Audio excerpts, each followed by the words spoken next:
Yo! Yun, isang maulan at mabagyong araw sa inyo mga tol. So, ang gusto kong pag-usapan natin ngayon, yung natanggap kong balita. Actually, agang-aga, yun yung una kong nakita eh.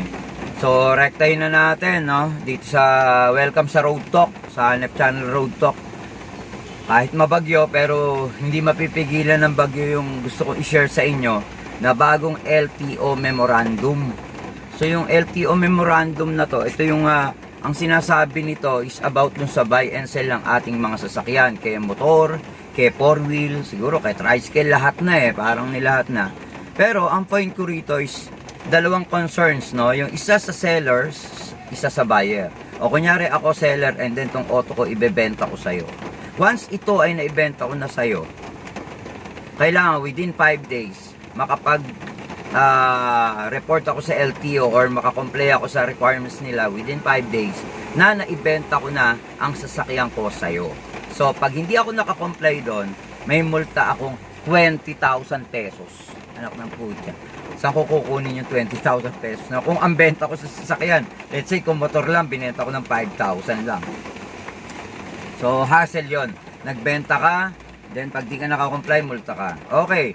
Madaliin na natin. Paano yung buyer naman? Okay, sa buyer, medyo medyo mahaba yung kailangan mo i-comply na days. Once nabili mo na yung kotse sa akin, kunyari, ikaw nabili mo yung kotse sa akin, within 20 days, kailangan mo nang ipalipat sa pangalan mo yung sasakyan na nabili mo sa akin.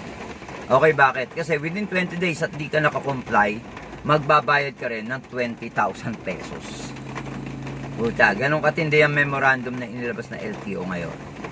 So, ano yung point natin doon? Eto malupit yan. Ang malupit doon, retroactive yon guys. Retroactive.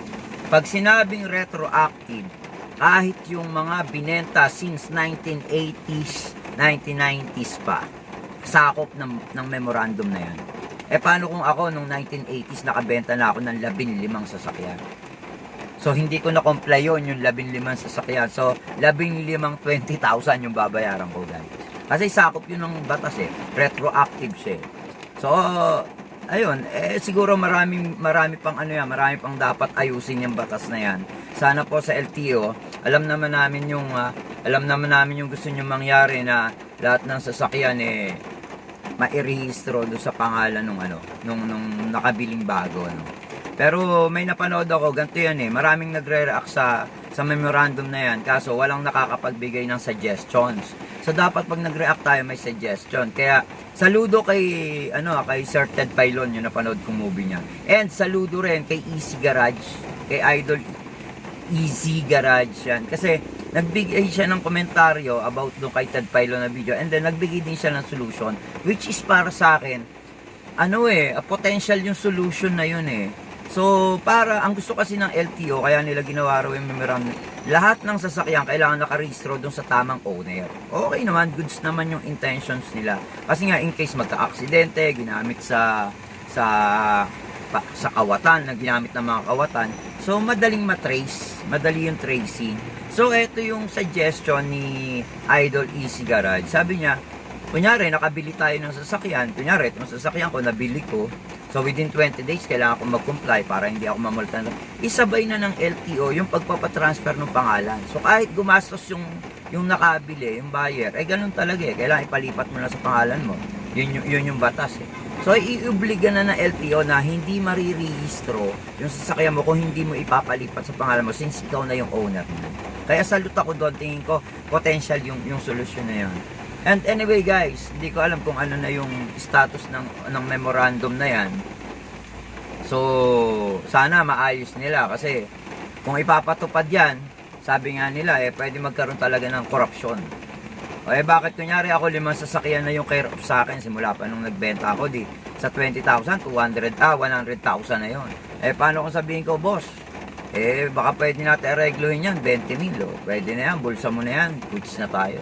Yun yung corruption kalakaran natin, ganyan. Sige, okay na yan, pwede na yan. Diba? Taggutom din yung mga tropa ron Baka nagugutom din pamilya, malaking bagay na yung 20,000. Instant money. Kung hindi lang isang client yun, kung 5 client yun, di 100,000 din yung corruption. Kaya alam ko naman maganda yung intention ng LTO. Siguro dapat lang nila ayusin yung mga bagay-bagay na napuna ni Sir Ted Pailon ng mga loopholes ng batas. So siguro ayusin po natin muna mabuti bago natin iidaan natin sa proseso ng